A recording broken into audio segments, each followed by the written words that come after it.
I want to say this clearly. What you're about to hear is one of the most disturbing institutional cases in American history. The events in this story are real, and the details can be difficult to hear. Viewer discretion is advised. In the spring of 1974, a woman named Winifred Halderman walked into a law office in Philadelphia, sat down across from an attorney named David Verlager, and slid a folder across the desk toward him. Inside that folder were the medical records of her daughter, Terri Lee. Terri Lee was a young woman who had been admitted to a state institution 30 miles outside of Philadelphia when she was just 12 years old. And in the years since she had been admitted, according to those records, Terri Lee had lost multiple teeth. She had fractured her jaw. She had fractured her fingers and her toes. She had sustained lacerations, cuts, scratches, and bites. More than 40 reported injuries, all documented in the records of the very institution that was supposed to be keeping her safe.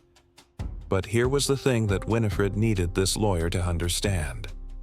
Terri Lee had not gone to this place because she had done anything wrong. She had not committed a crime. She had not hurt anyone. The state had simply decided, when Terri Lee was 12 years old, that she belonged there. And now, sitting across from this attorney, her mother wanted to know, what are we going to do about it? But before we get into today's story, if you're a fan of the strange, dark, and mysterious delivered in story format, then you've come to the right place because that's all we do.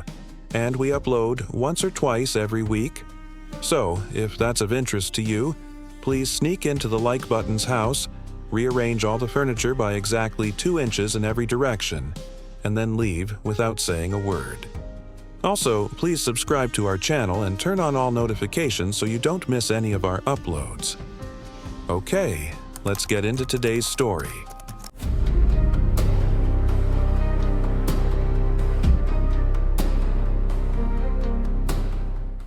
Pennhurst State School and Hospital sits on a stretch of land in Spring City, Pennsylvania, about 30 miles northwest of Philadelphia. It opened in 1908. Its original purpose, according to the state, was to provide care and education for people the government classified as mentally disabled, a population that, at the turn of the 20th century, society had basically decided it didn't know what to do with. And so the answer, apparently, was to build a place, put those people in it, and call it a hospital. And for the next 79 years, that is exactly what Pennsylvania did. Over its lifetime, Pennhurst housed more than 10,000 people. Most of them had not been committed because they were dangerous. Most of them had not chosen to go there.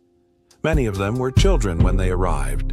Kids with intellectual or developmental disabilities whose families had been told by doctors and social workers and county officials that Pennhurst was the right place, the appropriate place, the only place. And so the families, most of whom genuinely wanted what was best, handed their children over to the state. The state took them to Pennhurst, and the doors closed behind them. For decades, almost no one on the outside had any real idea what was happening inside those doors. Now, there had always been whispers. Former employees, family members who visited and left disturbed, disability advocates who had heard enough fragments to know something was wrong. But it wasn't until 1968, 60 years after Pennhurst opened, that the general public got its first real look inside. A reporter named Bill Baldini, from a local Philadelphia television station, spent time at Pennhurst and came back with something that most people watching the news that week were completely unprepared to see. He aired a 5-part documentary series called Suffer the Little Children. And what that footage showed: the overcrowded wards, the residents lying on bare floors, the vacant looks on the faces of people who had been warehoused for so long that the institution had become the whole of their world, sent a wave of public outrage through the city and eventually far beyond it. But outrage, it turned out, was not enough to change anything. The state acknowledged the concerns. There were some internal reviews. A few things were adjusted here and there, and then life at Pennhurst continued, more or less the way it always had. And so, 6 years after Baldini's documentary aired, Winifred Halderman sat down in that law office in Philadelphia and slid her daughter's medical file across the desk. And this time, instead of a television report, what followed was a federal lawsuit. The case was filed on May 30th, 1974, in the United States District Court for the Eastern District of Pennsylvania. The lead plaintiff was Terri Lee Halderman, and eventually 9 families joined the suit, their children added to the case as co-plaintiffs. The core argument was not complicated, that Pennhurst was not a school, it was not a hospital, and it was not providing care. It was providing confinement. And that confinement, the lawsuit argued, was not just inadequate. It was actively harming the people inside. The case went to trial in 1977, and what came out of that trial, what was put on the record, examined, cross-examined, and ultimately accepted by a federal judge as established fact, is what makes this story unlike almost anything else in American institutional history. Because it didn't stay as allegation. It didn't stay as documentary footage or newspaper reporting or community rumors. It became a court record. It became undisputed findings of fact. It became, in the most legally rigorous sense, proven. So, here is what the federal court found. In January of 1977 alone, a single month, Pennhurst reported 833 minor injuries and 25 major injuries among its residents. Let that number settle for a moment.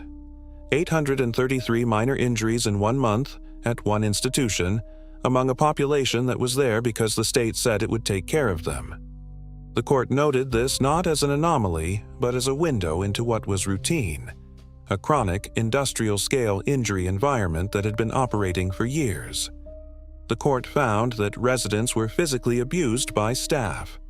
The opinion describes specific incidents supported by testimony and depositions. A resident struck with a set of keys, another thrown several feet across a room, another hit with a shackle belt. And in 1976, the court found a resident was sexually abused by a staff member. The court also found that the danger didn't only come from staff. Residents harmed each other constantly, predictably, because of conditions that made violence essentially inevitable. Pennhurst was chronically understaffed. Wards were overcrowded.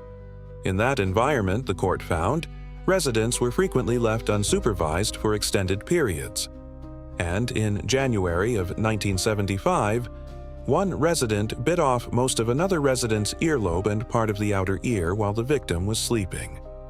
Around the same period, one resident pushed another to the floor, and the second resident died. The court found that staff used restraints not as a last resort in emergency situations, but as a substitute for adequate staffing, a tool for managing a population that there simply weren't enough people to watch. Residents were placed in seclusion rooms as punishment. The seclusion rooms themselves were described in the court's footnotes as small, unpadded masonry rooms with hard floors, exposed radiators, and other physical hazards. And the court found, buried in one of those same footnotes, that in 1972, an 11-year-old child had strangled to death when tied to a chair in what were described as soft restraints.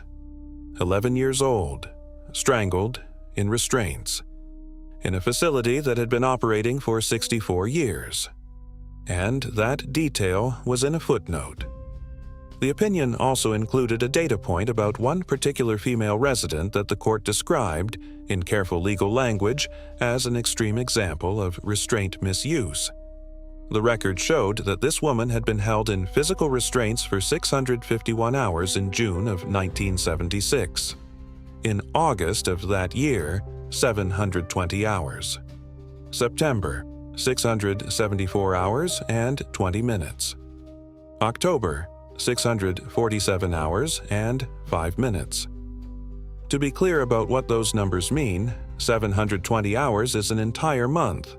She was in physical restraints for an entire month, continuously, not as therapy, not as treatment. The court was explicit. This was happening because there wasn't enough staff to manage her any other way. Now, through all of this, the individual stories of specific residents sit at the center of the record, and none is more important than Terri Lee Halderman, the young woman whose medical file started this whole legal avalanche. Terri Lee had been admitted to Pennhurst at the age of 12. When she arrived, she could speak several words. She was, by any measure, a child with a disability, but a child who was learning, growing, developing. And what the court found is that over the years of her confinement, Terri Lee lost the ability to speak entirely. She regressed. The place that was supposed to help her did the opposite. And in addition to the developmental damage, her body was physically harmed repeatedly over years. The fractured jaw, fractured fingers, the fractured toe, the lacerations and bites and cuts her mother had cataloged in that folder she slid across the desk in 1974. More than 40 documented injuries. At a place that called itself a hospital. There was also the case of Robert Height, who was admitted to Pennhurst in September of 1974. 2.5 weeks later, his parents came to visit.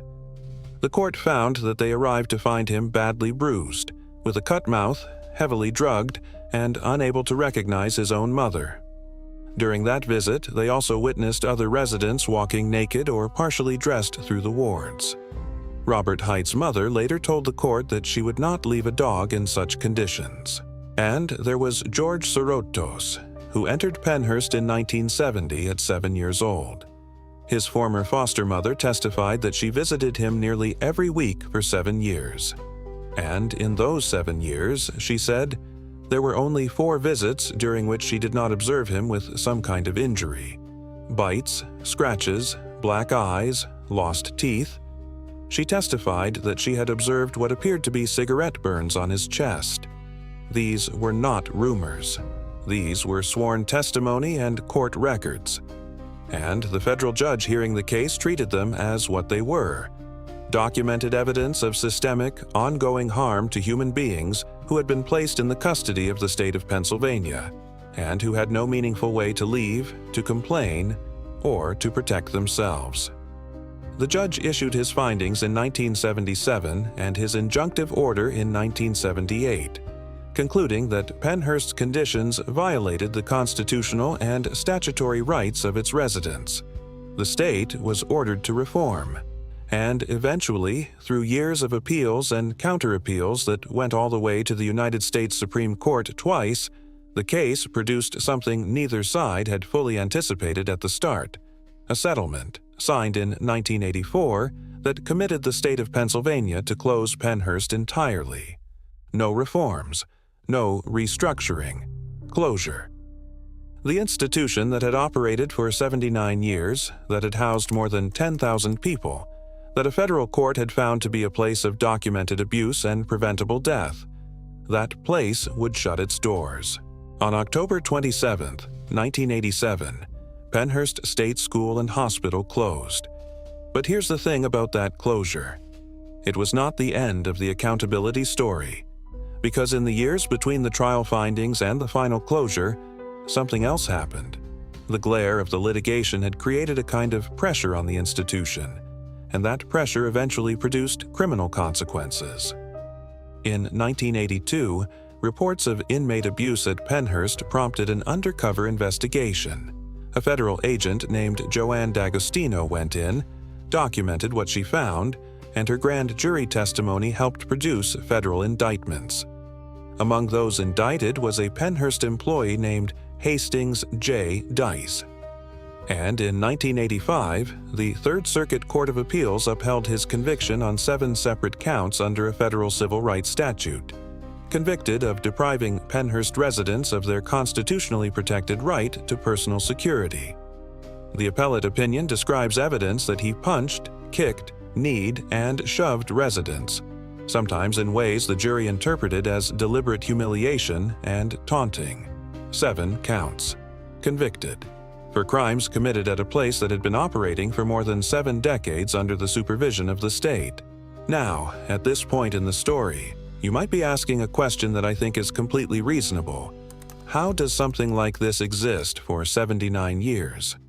How does an institution that a federal court eventually calls actively dangerous, a place where a child strangled in restraints, where residents were sexually abused by staff, where an 11-year-old can arrive and leave a decade later, unable to speak and covered in documented injuries? How does that operate for nearly 8 decades before anything changes? And the honest answer from the record is, because the people inside had almost no power to make themselves heard. Because the families who placed their children there had often been told by trusted doctors and officials that this was the right thing to do. Because when a parent like Winifred Halderman did raise injury complaints with Pennhurst administrators, she was referred elsewhere, until she found a lawyer. Because the court record describes how, until March of 1977, Pennhurst did not even have a written policy against open-ended restraint orders, meaning a doctor could prescribe restraints to be applied at the discretion of aides and nurses with no fixed limit and no required review. That policy, or rather the absence of one, was not a secret. It just wasn't anyone's problem until a federal judge said it was. By the time the court issued its decree in 1978, 1,154 people were living at Pennhurst. The average age was 39. The average length of stay was 24 years. These were not people who had just arrived. These were human beings who had spent most of their lives inside those walls. And roughly 40% of them, according to a longitudinal study, were recorded as displaying physical violence toward others, not because they were born violent, but because they had grown up in an environment where violence was the texture of daily life. There is one final detail from this story, and I want to take a moment before I share it, because I think it lands differently once you know everything else. The settlement agreement that closed Pennhurst included an appendix, Appendix A, that laid out the specific protections that would be required in whatever community-based settings replaced the institution. It prohibited physical abuse, psychological abuse, neglect, and mistreatment. It prohibited unreasonable restraint and the use of seclusion. It prohibited excessive or unnecessary medication. It required safe conditions. And when you read that list, you realize these protections did not exist as a matter of routine before the lawsuit.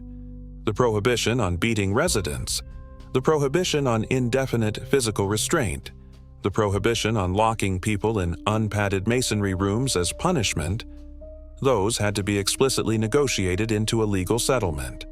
They were not assumed. They were not obvious. They had to be won.